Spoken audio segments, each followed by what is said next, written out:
Have you ever thought about what the best Marlins podcast is? Have you ever thought about it?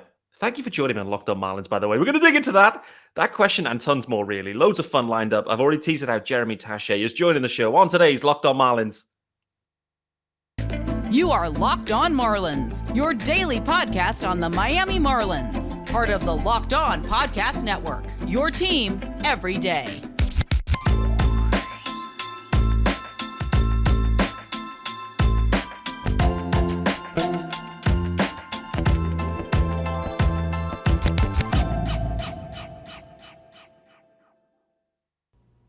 Greetings from England and welcome to Locked On Marlins. This is your daily Marlins podcast. And I'm your host, of course, Peter Pratt. Don't forget to follow me on Twitter at MiamiMarlins_UK. Please subscribe to the pod. It's free. It's free everywhere. And it's a daily pod. So hit subscribe and they drop on your device. Ready to rock and roll. If you are watching, hello, greetings. Welcome to my lounge. You will see I have a guest. Already teased it out. Jeremy Taché joining the show. JT, how are we doing? Pete, thank you so much for having me on. This is super cool. I'm doing great, and just happy to be talking with you. This is awesome. And the little intro right before that title sequence was tantalizing. I'm excited to see where this podcast goes now. This is it. I've got one question that I know will set the tone. And after that, that's the end. I've got nothing else scripted beyond that. So it's just going to evolve. And that's how we do our best work from experience. Maybe that's not how you operate when you host pods. But when I do, I'll just sink a beer and let it roll. And we'll just see what happens. So let's do it. Looking forward to this one. JT, thanks so much for joining me. We've been trying to get this fixed up for some time. You are perhaps the busiest man in sports. I'd go as far to say that. It's insane. I don't know about that. But it's great to have you on. Let's start with the first question. And like I said, everything will roll from this one, mate. So away from baseball, what's the one thing that has recently brought you joy? I had a feeling when you said that was what it was going to be. Well, first of all, thank you for the nod there. For those of you who are not in on the joke, because I feel like more of your folks are paying attention to your daily podcast than my weekly one. But that is how we start every episode of Miami Mic'd Up. That is something that brings me joy, but that is not the question. The question is something outside of work, outside of baseball. There you go. For me, it's actually just been wedding planning. I'm getting married at the start of next year. I have to give my fiance credit. She has done a lot of the lifting on the wedding planning, as you just described. Things have been busy, but she is also busy being an executive at her job, so I have no excuse. But nonetheless, our planning has been so much fun. And I'm actually, I think hopefully tomorrow going to pick up the suit that I'm wearing. So pretty stoked. I'm pretty stoked about all things there. And my I don't like the word fiance because it feels very pretentious, just like Taché does. Like everything about the accent over the E. And so Taché, fiance, like it all, the whole thing. But anywho, me and my fiance, that's what's bringing me joy. There you go. Love to hear, mate. And I'm absolutely pumped for you. And looking forward to seeing the wedding photos. Looking forward to seeing what outfit you went. Is it kind of in the style of Starling Marte, Jazz Chisholm Jr.? Yeah, just like that. Shirtless, white, all white. Yeah. Medallions. That's the vibe for me. I have that exact body type, just as jacked as each of them. In my own way. You just put the three of us in a lineup and nobody's going to be able to tell the difference of our bodies. No way. Good, man. Good to hear. From a baseball perspective, what else has recently brought you joy? From a baseball perspective, watching Sandy Alcantara. That was a good question. I mean, that's been the most joyful part of this season, right? And I think one of the most joyful parts of this season, if you're just a fan of Major League Baseball. There's not a lot of pitchers like Sandy. There's not a lot of players that take over games the way that a dominant starting pitcher can, obviously. And Sandy is the ultimate at this point. He's been so great. And it's so well deserved because he's worked so hard to get to this point in so many different ways. And so to watch him, thrive at the top of this rotation and be a great leader, mostly by example. He's not a super vocal guy. All the guys, tell me that over and over is it doesn't need to be vocal. No. It's he's out there showing with his work ethic on the mound, in the gym, in the clubhouse, the way he interacts with people. So it's been really fun getting to watch him play baseball this season. No doubt. Great answer. That takes me off into a segue that I want to get into. So, you've teed me up perfectly. Sandy's Beach. Yes. I saw you were down there recently at some point. Try and describe to me what's going on down at Sandy's Beach. Yeah, there you go. We got it right here for those in the viewing audience. Got one of the K's from Sandy's Beach. This one's fun. It says you got served, and Sandy's serving up sliders, like American. For those in the UK, it's American hamburgers, but tiny. They're called sliders. Anywho, I'll just put this down for now. So it's great. The atmosphere is, look, the atmosphere for every single game in that section has been something special within itself, no matter what the atmosphere in the ballpark is. So whether it's been some nights where there's, 10 to 15,000 fans watching Sandy, and, whichever matchup that is, it's been awesome down there in that section. But man, the other night, Sandy Alcantara against the Los Angeles Dodgers, and there were 23,000 plus in the ballpark, and it was as fun of a game as there's been all season. And the atmosphere was really cool because it's that constant reminder of, oh, right, when there is a really good crowd at this ballpark, it's a really fun crowd. Miami fans are fun. And on top of that, like, it's a great ballpark to have a crowd in, just sort of the way it's designed, the way that the sound carries.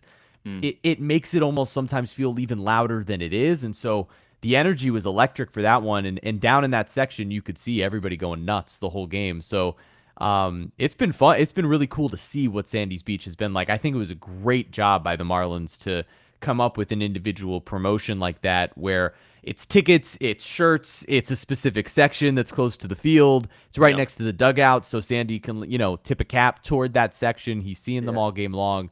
It was a really good idea all the way around. I absolutely love it. Like you said, I love that the Marlins have kind of gone down this approach of like creating a promo, an event around one player. It's all linked to them, and I think it's a great idea and a great concept. And like you said, it really pays off when it's a home game against the Dodgers with 23,000 there, and then Sandy goes and throws a complete game. It looks everything chef's kiss on that one, no doubt. It was amazing. Yeah, absolutely. I'm with you. A lot of people have said, I asked the question yesterday on Twitter, what's been your favorite game of the year? There's been a few too many L's this year, but a few people did comment to say that was their favorite game of the year, the Sandy against the Dodgers at home. The one that still stands out for me, and maybe it's partially selfish, maybe it's partially because I knew I'd be speaking to him the next morning. And so I was rooting really, I'm selfishly, like, just being honest, I was rooting really hard for them to win. The game against St. Louis, when he had thrown 8 innings, they were losing the game. Avisail Garcia hits the go-ahead homer, which, man, and Sandy, then comes out, throws the complete game, and the Marlins win. And to be able to, like, see that flip of momentum, and at that time of the year too, it was still like the Marlins were kind of hanging around, and we were all sort of still hopeful that there might be a run left in them to get them back into it.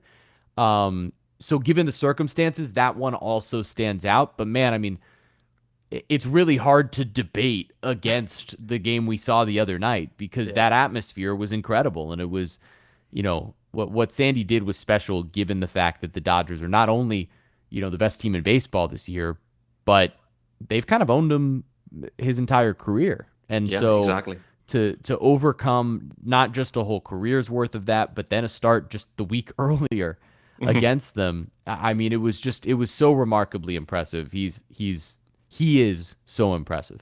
Completely agree. I have a further question for you on Sandy Alcantara, but I want to park that quickly because I want to continue down this theme of promos. And I was thinking about what are the promos the Marlins could do. In my head, there isn't just an obvious one. And I wanted to get your take. I've not shared this with anyone before. Okay. And we're doing this live on the air. This is probably not the best time to do this, but I don't care. It feels right. I feel like there's something that could happen around Jazz. There has to be. He's the next guy, right? And the jazz club in maybe the old Clevelander or something, all you've got is old fashions being served, a guy on the sax, everyone's just Yeah. getting loose listening to jazz. And, I don't know. There's I love something it. there. Well, how about this? How about this? We take it a step Here we go. further. Instead of making it a late night jazz lounge, why don't we talk about doing it on Sundays? Combine it with their current promotion of Sunday brunch at the ballpark and a little jazz brunch. Oh, baby. A little jazz brunch in that area beneath left field, right near the bullpen, and you got people hanging out. There's some, just like you said, saxophones going. Everybody's hanging out, and the deeper you get into the afternoon, it can start to turn from brunch into some evening drinks as well. But you start that day with mimosas and jazz. I mean, come on. What's better than that? I agree with you. I actually really do think that doing some sort of jazzy promotion like that would be a great move. It's such a shame we haven't seen him now for a couple of months. Exactly.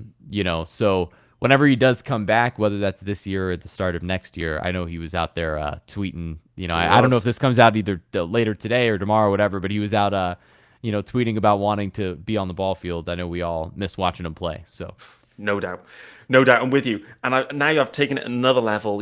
For that Sunday game, you've got the saxophonist, there on the field almost. Yeah.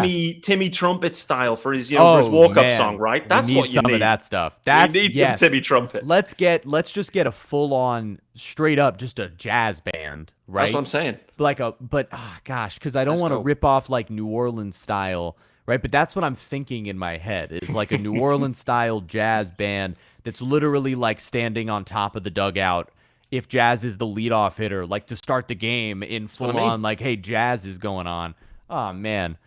This is what a baseball should have as many things as you can do that are like the Timmy Trumpet thing that happened with the Mets should be done. Period. Like exactly. No matter how it gets done, just do it. Just get more horns around baseball, please. Just more horns. Love it. Sandy Alcantara, I want to go back to you. This is kind of going back up to the mic'd up stuff that you've been doing. You've been doing that just over a year, I saw. You announced kind of like on the QT saying, hey, I can't believe it's been a year. I have to say, my favorite episode was your conversation with Sandy Alcantara. It was stunning episode. And it's also stunning for him as well because it's not his first language. He's not, you know what I mean? There's so much in there. Amazing. But from your perspective, just how proud are you of that show? And have you got a favorite episode? I know it's hard to answer that. It's like choosing between your kids, but sometimes something just gels or works when you're there really specifically. So just generally, how proud are you of that show? Any spoilers coming as well? And equally, favorite episode maybe or two? Man, so first of all, thank you. That's very, very kind, both on the episode and on the whole. I'm super proud of what we've made. And what this podcast has become. I wasn't sure when we first started exactly what it was going to be week to week. Was it going to be heavy on analysis? Was it going to be me just talking to myself for a while sometimes? Were we going to be able to get guests every single week? And to now kind of see what it's turned into and to have a whole bunch of interviews that I look back at and I'm like, whoa, how did this happen this way? Or, how did we, just like that sort of question of how did we end up with all of these people coming across this podcast? And I just feel so lucky to have been able to have conversations with people that are human, right? Like a lot of it has been, of course, like, I have a job to do. I do work for Bally Sports. And so in turn, like we want to talk about sports.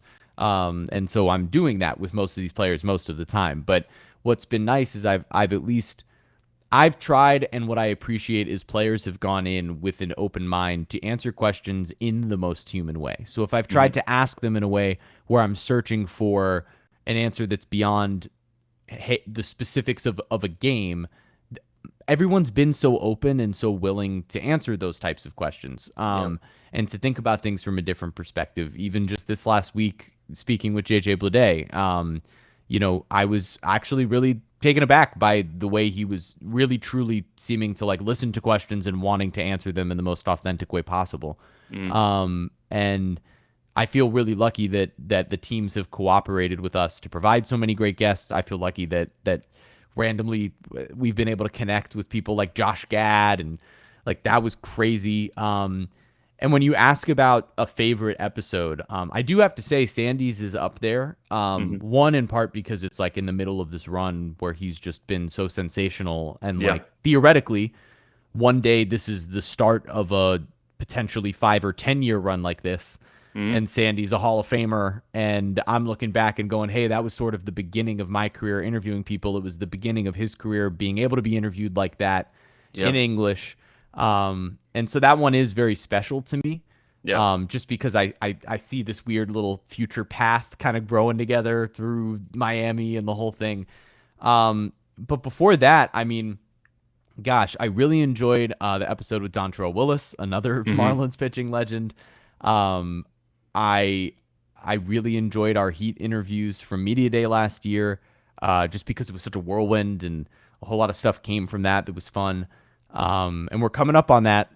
I don't know that, Yeah. no spoiler alerts or anything like that, but, it's about that time where, Heat and Panther season are coming along. And so hopefully, knock on wood, we end up with the same sort of scenario, getting to speak to everybody again.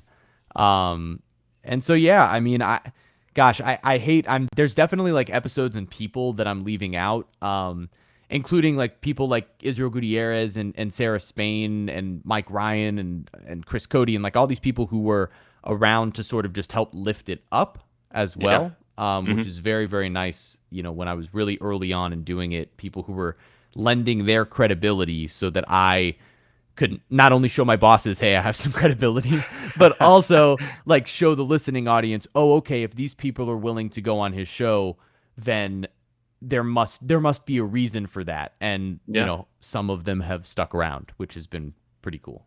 Yeah, awesome.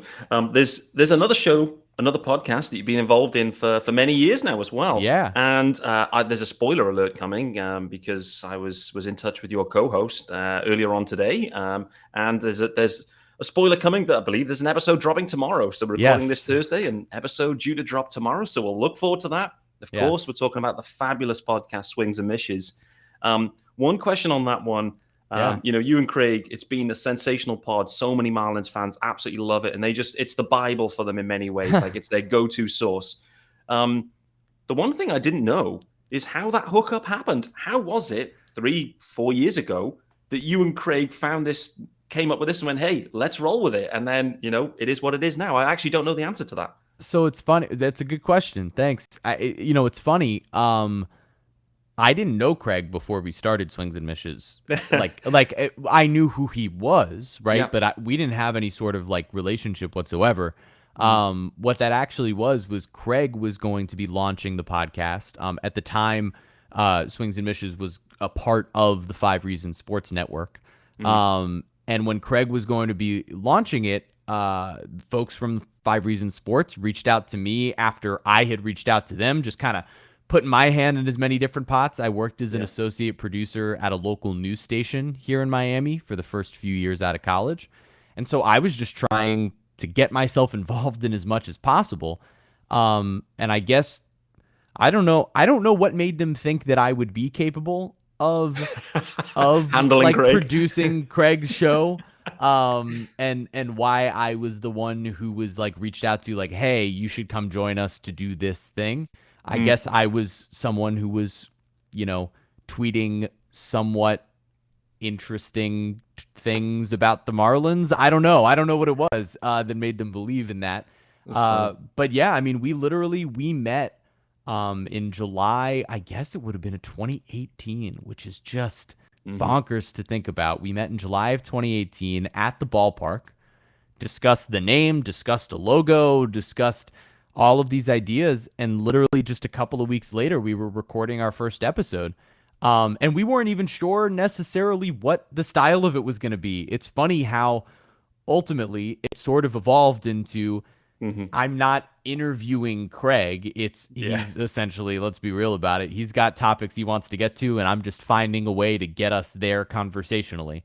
exactly. No different than what you're doing right now in guiding a conversation. Um, but I had no idea what it was going to be going into it, and it's really crazy that now 4 years later we're still Yep. doing it. And Craig has been such a like I mean, he's a good dude. But he's been so supportive of everything that I have done with him, in terms of like being willing to go through growing pains as I was first learning how to do some of this stuff. And then also just being supportive, like now that I'm off, doing stuff elsewhere, we continue to work together and he's incredibly supportive of the stuff that I do. So I'm very thankful, to have come across his path so early in my career, because it's been incredibly helpful and like beneficial just to talk with him about career paths and all sorts of things like that. So No doubt. I No love it. doubt. For sure. It's funny. It's funny how these things come together, randomly sometimes. And, lo and behold, you're 4 years on and the podcast is what it is. It's Yeah. funny because I was listening to an episode, must have been the most recent one, in the car the other week. And when that time where it kind of flicks back to a random episode that's maybe been downloaded or you were last listening to, Yeah, of it flicked course. me back all the way back to the trade rumors of JT Realmuto. It was at that it went that far Wow. back, and I was like, Wow. Oh, well, that's depressing. yeah, well, it was all talking about JT Realmuto and is he going to be traded and what's he thinking and how's he feeling. I was like, wow, it's so funny to go Isn't back and that listen to wild? these pods, It also is years crazy later. to it's crazy to think that we were doing that. Like that feels Hmm. like ages ago, and the Yeah, idea that we were just doing this podcast then, like that's yeah, nuts. it's And that crazy. really is that's the beginning. That's like I think like I want to say JT was traded in like our 12th episode ever Mhm. or something like that. And so much of what the podcast was at the beginning was all about JT and what was going to happen. Like that Yeah. was such a huge part of the start of what we ultimately did. And so it is pretty funny to look back at it and go like, "Oh man, we've been around for a little while now." Yeah, it's funny how 4 years goes, particularly when two of them were in kind of COVID situations. But Right. let's get this ad out of the way. I'm 12 minutes Yeah. behind on doing the ad. That's how much we've got wrapped up for this conversation. And then I've got some baseball topics to get into as well with you Let's very do it. briefly. We're running No, it's low on all time, good. but it We're is what it good. is. So Take your time. It's all good. good man. Well, first ad of the day, it's a US ad with a British twist, of course, guys. And well, it's a heavy one, I'm not gonna lie. So are you one of those people that thinks it's okay to drive stoned? What's the worst that can happen? You end up driving below the speed limit? No big deal, right? Wrong. Truth is, your reaction times slow way down when you're high. You not only put yourself in danger, but everyone around you. Talk about a buzzkill. Stop kidding yourself. It's not okay to drive high. If you've been using marijuana in any form, do not get behind the wheel. If you feel different, you drive different. Drive high, get a DUI. Boy, oh boy. Yeah, that's a heavy one. It's heavy. I mean, sometimes we're talking about protein bars and stuff, but Wh- sometimes you got to have the heavy topics. So Of it is what it course. is. Nah, It's just as it's a important. good message. Yeah, for sure it is. Okay, so let's flick into some baseball topics real brief. Let's do it. There's many of them, albeit it's been a bit of a tricky period, but That is a kind way to say that. that is a Yes. kind way of saying it.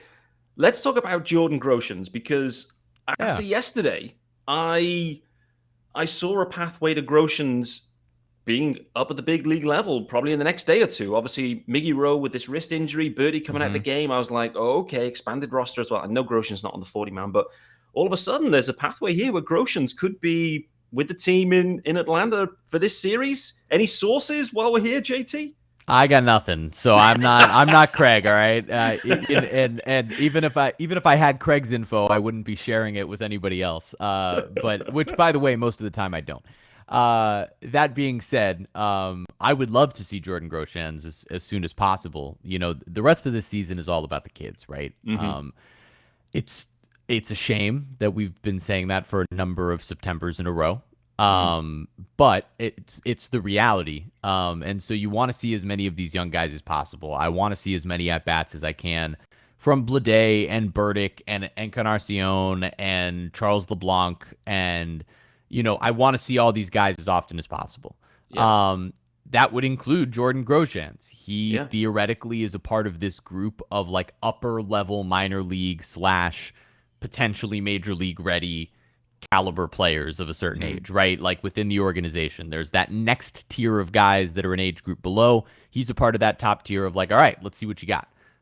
So no reason to delay would be my thought. That being said, there are roster machinations that I'll be honest, I haven't studied as of right now, September 1st. The last time I looked at the roster to specifically think about call ups and send downs was probably like late June, early July.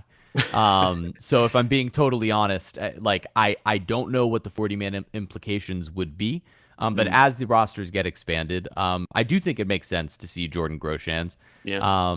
And I think that I think it's worth being I don't want to say like excited because that is too high of a connotation. Like I don't want people to go crazy, but I do think that it's fair to have a positive look as to not only what that trade was, but the type of player that Jordan Grosjean can be. Like I think there's real room for him to be a steady major leaguer. Me too. I'm with you. How would you feel if they decided, okay, Miggy's down, Birdie's down. Actually, do you know what? Let's get Astudillo back in town for another rodeo. How would you feel about Yes. Give that? me as much Williams Astudillo as humanly possible. He is fun. I want fun for the rest of the year. Me too. We need I fun. want kids and I want fun. I that don't take that out of a baseball context. But kids and fun. Absolutely. This is Locked On Marlins, so there's no worry about that one. Yeah. JT, the offense in 2022. Give me one word to describe the 2022 Marlins offense, if you can. Disappointing. Oh, okay. It is a yeah. PG show, so well done. Yeah. Yeah. It's like one of those, you know how like the worst feeling wasn't somebody like of an elder statesman being mad at you, but it was when they were disappointed. Like I'm not mad, I'm just disappointed. Yeah. That's how I feel about the Marlins offense. Like I'm not mad, I'm just disappointed. I'm just disappointed with how it's gone.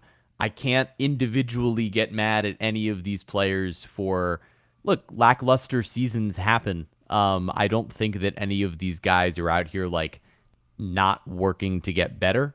I do think, it's easy to take screenshots of videos and make guys look bad, right? Like we see plenty of that, right? But like I do believe that the majority of these guys were working, whether it was individually or collectively, but working to try to get better. And it didn't work, right? Like some of these guys, number one, some of them clearly weren't ready for as many major league at bats as they got, and so their adjustments didn't come. And other guys who are professionals are having some of the worst years of their careers, and I don't know what that's about. Collectively as well. Yeah, I think that's the and problem. It's just collectively. like It's just all everyone. happened. It all happened. And Yeah. and for what it's worth, even with that happening, you were still in a position toward the end of June where you were hanging around. That win against the Cardinals, the whole thing. And then Jazz and Soler both go out, and we haven't seen them since. No. And not that Soler was tearing the cover off the ball, but he was your absolute biggest point of power beyond Jazz. You lost both of them immediately, right? And so all of a sudden, you go from a team that was not a power hitting team, but at least like could occasionally rely on the long ball, to now no power, and one of your greatest threats of speed was gone. And so no wonder the offense just completely fell into a ditch. Like I'm with you.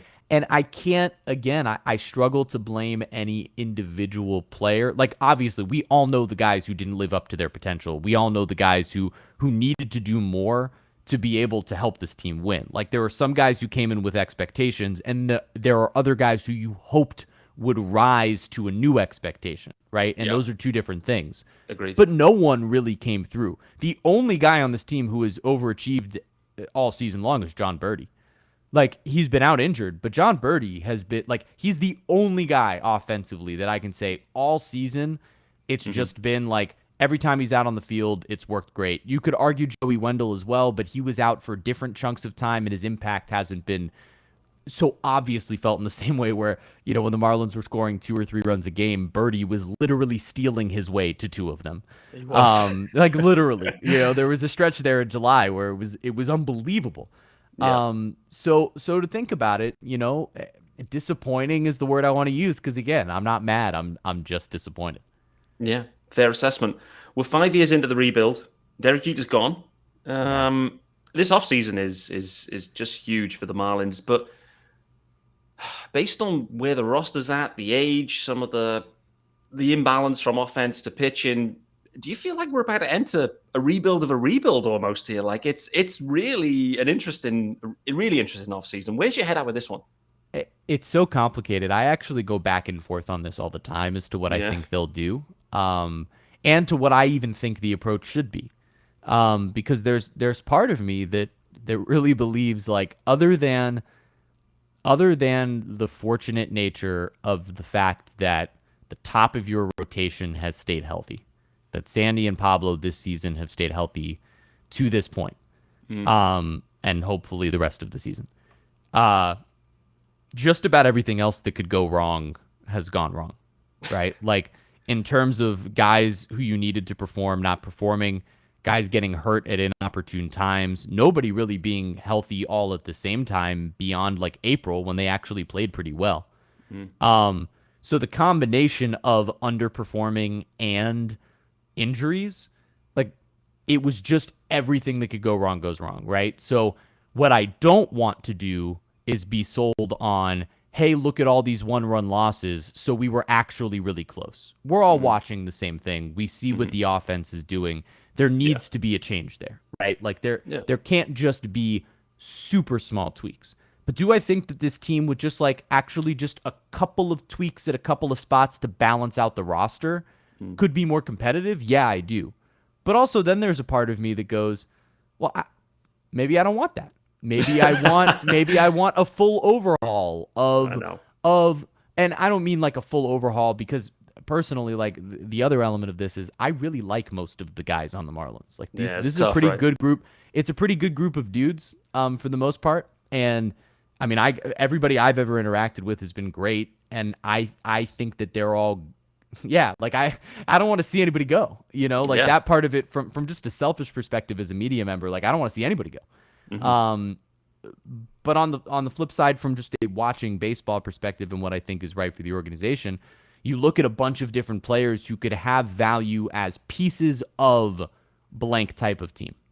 Um, and not even at the deadline, just literally as starting pieces or bench pieces on good teams and what you can get back. And then there's another part of me that's like, hey, let's just, hey, spend your way out of it, and Oh I'm boy. I can't spend anybody's money, and I don't anticipate any sort of massive contracts being signed. But gosh, there's a couple players sitting out there in free agency that you just look at it and you pine after, and you think of what filling holes with top tier type of talent would Mm. make this team look like. Um, and then the last option, obviously, is just trading from your position of strength, which is your overabundance of pitching, and bringing in more players like that. And ultimately, I think that's the move, right? Like it's the same one that everybody thought they should do with the deadline. It's the move, and I don't mean in terms of individual players. I just mean in terms of what your assets are. Is you have a Yep. ton of pitching, whether that's the minor league guys, whether that's some of the guys at the professional level. And the way to get yourselves better is probably to make moves to balance out that roster positionally and from pitchers to hitters. You've just summarized. There's four options at least. At Yeah, I mean, there's least. a lot of ways. There's really, yeah, I know. Sorry, I know I just ran a bunch of different ways, but there's a But lot of that's ways they can go, and including just a couple of tweaks. And yeah. and I wouldn't be surprised, honestly, by anything. Mm. Like, even if I really genuinely wouldn't even be surprised if all of a sudden there was a free agent signing that you were like, that's more than I thought. Like, I just don't think any of us have a real pulse on No. where it's at the moment. Like, No, it we all don't. feels very up in the air, and sometimes that can be exciting going into an off season. I'm gonna choose to look at it that way because that's more Yeah. fun. Um, The off so season last time around, if I recall correctly, I just signed up to do this show, and Mhm. all of a sudden the Marlins just started doing banger after banger. I was like, wow, Locked Yeah, on Marlins, a daily podcast. This is amazing. this is easy. This is great. And then the Right. lockout happened. I was like, wow, this is really tough. And then the season's Yeah, happened. exactly. Yeah, I'm with you on that. The funny thing is, to your point, the small tweaks, it's really interesting. The small tweaks they could make could just be go and sort out center field and sort a closer out. Yeah, no, I And mean in that's what I'm reality, saying. they're Yeah, the tweaks that we already knew about. yeah. I mean that part is obviously disappointing when you go into the previous offseason and you feel like there are specific holes and there was more of an acquisition of talent was the thought process as opposed to an acquisition of specific positions. Yeah. And who knows, right? Like who knows what plan B would have been to what this version of plan A was and what filling those positions would have looked like and who would have either needed to be traded or who would have been signed. And like the grass is always greener, right? Like you still at least know what this is now and how to operate from it. I'm not saying that that's the best position. Like no one would argue that they're in the best position going into this offseason, but you'll have hopefully the reigning Cy Young. You'll have an exciting star in Jazz. You'll have a few other players who are obviously, solid major league players. And, some young guys who we'll see over the next month or so. But like, I do still have hope in like a real way. Maybe not to be like superstars, but solid players. And certainly in Blade, I really like the way Encarnacion hits. I think LeBlanc has been really solid, like really solid. So it's like there's no reason to believe. Again, and this is the hard part about being a quote unquote small market team, is you have to grow your superstars. And you can't just go like purchase a superstar to add to a team that's almost there. Yeah. A lot of the time. And you can, there's no salary cap, but the way that small market teams navigate, or smaller market teams navigate with lower payrolls, you can't just go purchase Trey Turner and fix everything, quote unquote. And so the hope is that maybe those guys do develop into stars. Maybe Jordan Groshans, you've just found a diamond in the rough. Maybe Jazz and him is the greatest middle infield combo in the division moving forward, right? Who knows? But the hope would be that, Jazz and at least one other of these guys develop into all-stars.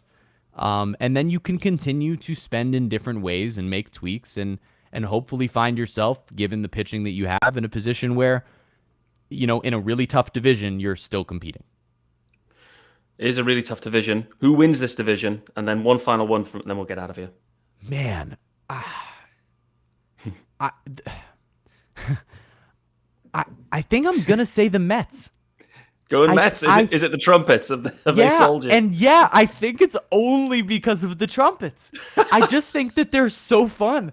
Like, and there's something about that team that is really fun, and I don't mind. Like, in a year, like any time that your team isn't directly competing with the rival, then some of that rivalry kind of goes away, right? Like some of Completely the agree. animosity, and it's not like we're like Phillies or Braves fans over here. So it's like, yeah, you know what, Mets, go ahead, have some fun. Edwin Diaz is great. It's cool that they got DeGrom back. It's cool that they've spent a bajillion dollars just to try to figure it out. And it's weird, but it's how baseball sometimes gets to be. And when you have one of these teams that like has something fun and weird, it would be awesome to see, like, God, if we could see the Mets and the Dodgers in the playoffs, like it could just be electric. Really could.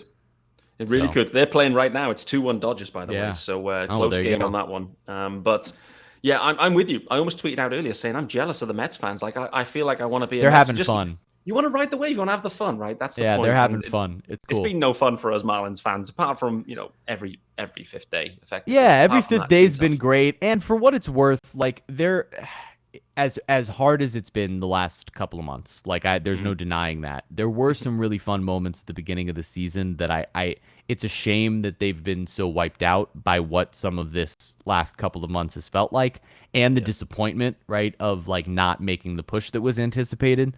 But I'm trying to start doing some more reflection. Now that we're in September, I'm trying to do some more reflection on the earlier in the season moments, the ones with Jazz, the ones with Birdie, the ones with all of these guys. And, there are some fun ones to look back on, and I'm trying to savor those moments and use them as positive ways to look at the rest of the year. And also, what next season can be, because, again, everybody starts 0-0. Exactly. I've been thinking the same too. That's what I was doing yesterday. I was looking back. What were those big games in April when we were surging? And there was, Yeah. a big game 11-9 to against the Braves. Jazz had 4 hits. I was like, whoa, I Yeah, it remember was that game. It was awesome. And crazy. It was fun, right? it Like, was.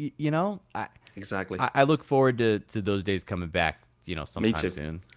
Me too. Who's the one guy you've got your eye on now in September? And the rosters are about to expand. We don't know what the actual moves will be for the Marlins just yet. I don't think they've been announced. Have seen the Brinson has been traded today and Yeah. is on the Giants roster. So that's Uh-huh. fun. I'm going to be following the Giants very So closely. excited. So excited for him. Me too. The one guy I'll give you one offensively and one on the mound. I really want to continue to see what Jesus Luzardo does the rest of the season. I just think that I think that he and Edward Cabrera both are both potentially great. I know that they both have had their hiccups. I know that Luzardo's last start was one of them, which is actually why I'm intrigued to see what he does for the rest of the season. And I know September, you start to see some different weird lineups. But look, the Marlins are going to play some teams that are in the hunt here Yeah. for playoff positioning, and so they're going to be trying their best. And a pitcher gets to that's the fun part for young pitchers is that when you're playing up against one of those teams, you know, you're still going up against their very best at bat every single time. So it's almost like you're in the playoff race too. Like that's the Yeah. level of intensity that's being brought there. And so that's a cool experience. And I look forward to seeing the rest of his starts. And then again, now I'm realizing what I'm doing and I'm just naming the last two Miami mic'd up guests. I didn't mean to do that. But JJ Bleday, because I really like JJ's approach. I know that his stats haven't necessarily reflected what I think his approach in the box has been, but I was also really impressed by sort of his own understanding of that when we spoke, and his understanding that no, it doesn't really matter if. Not that it doesn't matter if I go 0 for 4, but if I'm hitting the ball hard in every single at bat, I know that at least my approach is right and that I'm in position to succeed moving forward. And I remember we had those conversations actually with guys like Brinson and other guys like that, right? We did the whole oh my God, Brinson's hitting the ball so hard now. That's not what I mean with this. What I mean is it's been clear that JJ is not overmatched no matter who Yeah. he's facing. The only thing that's there is there's been some timing issues where he's trying to be aggressive first pitch, and I think pitchers are noticing that, and so they're throwing him a lot of cutters and sliders and things like that, and he's swinging right through it and going down 0-1. And that makes it more difficult. But no matter what count, he's calm in the box. He seems to be willing to hit the ball the other way. Even though, yeah, of course there are holes in his swing, there's holes in everybody's swing now. It's a different game than it used to be in that way. And I think that I've been really actually pretty impressed with what I've seen from him so far. And as he continues to adjust, as all these young guys continue to adjust to the playing every single day almost and the grind of travel of Major League Baseball and everything with it, I'm intrigued to see how he does for the rest of the year. Me too. A lot of eyeballs on Blade. I think a lot of fans feel the same, and I'm the same as you as well on the pitching. Just those young dudes away from Sandy. Sandy's another story too, but those young Well, dudes. yeah, I mean, he's the guy to see the rest of the year, right? He's going to win Cy absolutely. Young, so it's him. But you asked for young guys, so Absolutely. I'm with you. I think you've picked them out. JT, we've gone way over time. And Yes. so I firstly have to apologize to you and also don't do thank you. that. Yeah, I of need course. to Come thank on. you because that was a stunning conversation. I really enjoyed that and I hope you have too. I have. Thank you for having me. Everybody follow Peter on Twitter and be nice to him always. Absolutely. There's rarely anyone that's not nice to me on Twitter, so that's good. I find it a really Great. gentle and nice environment for sure. Not everyone does, Lucky but I you. certainly do. Yeah, lucky you. I mean, I honestly have been kind of the same, but I know that we're the lucky ones. Exactly. Must be these podcast hosts. Maybe that's it. We just get a pass on Twitter. I don't know. Maybe that's the thing. But Maybe they are feeling bad for what the results have been the last couple of months. maybe, That might be maybe. it. Any spoilers for us on the Miami mic'd up? Who's the next Marlin you're likely to have, or unconfirmed at this point? So unconfirmed. There are a couple of names we've thrown about. Nick Fortes is one of them. Ooh. Joey Wendell is one of them. Maybe Luke Williams could be one of them. So you guys let me know, actually, if you guys if you guys really want to hear from anybody in particular of those three specifically, tweet at me, DM me, whatever. I would like to interview who you guys want to hear from. But yeah, we'll see. Hopefully in the next couple of weeks I can sit down with somebody and have another conversation. But yeah, we're coming up soon to Heat and Panther season as well. I know this is Locked on Marlins, but obviously I'll have a ton of coverage from the early parts of the season of those two teams as well. So if anybody's listening who is a fan of the other South Florida sports teams, you can follow me on Twitter at Jeremy Taché. Sorry to do plugs, but you can follow me there. And that's where you'll find just about everything I do, including the podcast, Miami Mic'd Up, which you can find wherever you get podcasts. Wonderful. I didn't even have to ask the question. You just segued your own way in there, which is the sign of a true pro, in my opinion. So just doing too many podcasts. That's all. There you go. You got it. All right, guys, that is going to wrap us up for Thursday's episode of Locked on Marlins. Guess what? There's another episode tomorrow. We're going to be back tomorrow, Friday's episode. And here's the good, maybe even bad news. It's a solo pod. I'm going to be digging into it on Friday. And I think I'm going to be digging into the roster expansion. We're going to dig into the news that we're going to see, who's up, what do we expect to see. So that's likely to come. If it's really juicy, then I'll dig a guest into it. But for now, scheduling solo pod. Jeremy Taché, Peter Pratt signing out, Locked on Marlins on Thursday. And of course, back tomorrow.